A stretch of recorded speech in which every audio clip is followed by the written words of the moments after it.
So Lucy, yours was a long journey. It felt like it. I mean, how long did this film take from beginning to end? It was very sporadic, but I think it's over 5 years since we met Vik and began. Right? 5, 4, 5. Since 2007, January 2007. Mm-hmm. And did you have an idea what the story was going to be? We started talking before there was a story, sort of very organically about how we might make a film together. But once Vik and I had realized that we were both obsessed with garbage, it's true. 10 years ago, I'd visited a landfill, and just on a lark, out of curiosity, when I got an invitation to gate crash this group going in New York when I was at NYU, and I realized it was an incredibly cinematic location that I'd never seen before on a screen, and I love putting things in films that have never been seen before, because I think that's something that you can really, that makes it interesting. And I also thought it was fantastically interesting, not just visually, but also sort of in terms of this idea that all this waste I was creating, I'd never really thought about where it went until I was standing in a landfill in New York City, realized to my horror that everything I'd ever thrown away in my entire life didn't just vanish when it left my possession. It actually went someplace and physically, sat there in a landfill rotting, and having people having to deal with it. So I'd had this experience 10 years ago and had a little mental note, must shoot in landfill one day. But I have many, many, many of them planted in my brain that haven't sprouted yet. And then years later, we all set off to Newcastle to meet Vik with excitement to meet him, but very vague thinking. I really didn't think it was going anywhere, honestly. And just started talking, and I was sort of racking my brains about how you make a film about an artist, because I think it's hard.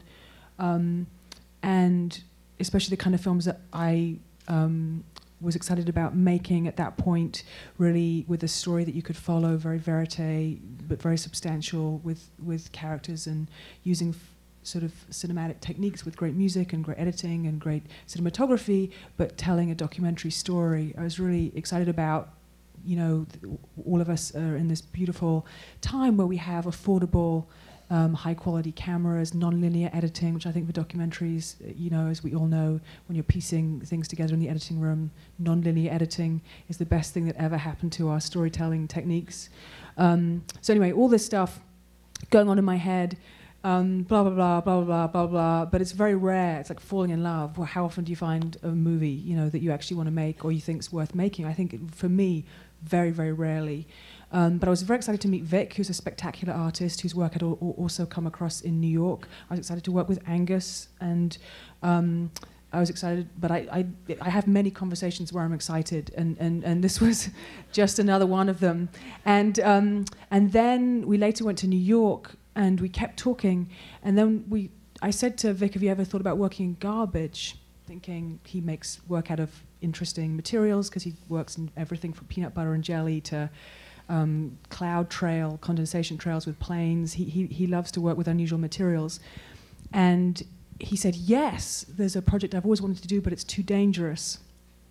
And then we just had this fantastically excited conversation, and I knew already completely that if we were to make a film, we should make this project, and that we should start from the very beginning, because he hadn't planned it. He just had an idea. But for me, it chimed exactly with what, in all our organic conversations, and I kind of just can't help myself sort of scanning ruthlessly when I meet people. I guess I'm just curious to find out what's going on with them and how do they get there, and I don't know, all this stuff. And for me, I really was very, he was very conscious of the fact he was sort of mid-career, and his art career he was very successful, but he'd sort of lost the meaning and the purpose, and he was feeling a little sort of tired within the art world, and excited, I think, to see if art could connect with people outside of the insular art sort of scene, and reconnect with his initial passion for art. He'd grown up very poor, and he was now sort of like surrounded by possessions in a fancy artist's studio in Brooklyn.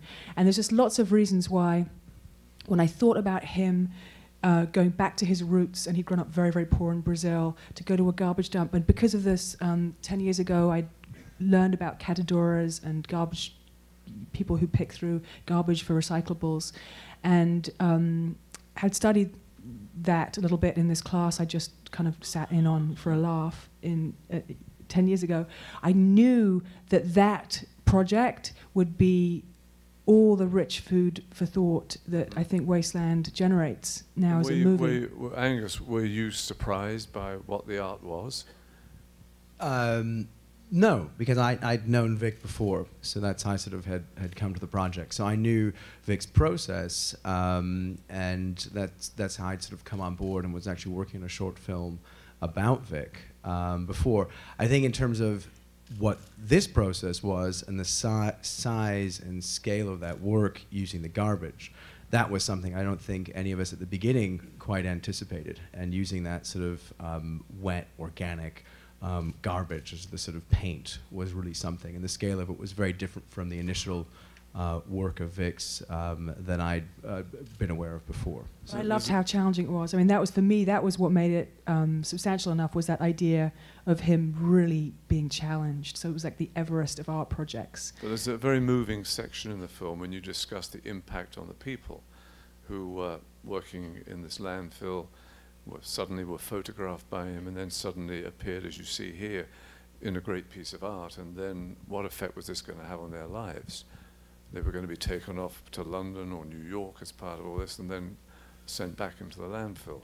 Was this a concern, and is it still a concern? Well, this was just a crucial point that came up in the film, and it was something which no one was expecting really at the beginning, but it just sort of built up towards this crescendo where you could feel that there was this desire that the people had to, the main characters, to discuss this. And I think we're immensely lucky to get it on film. And I think there's this turning point that happens at that point where they think these people are actually happy and they're enjoying themselves.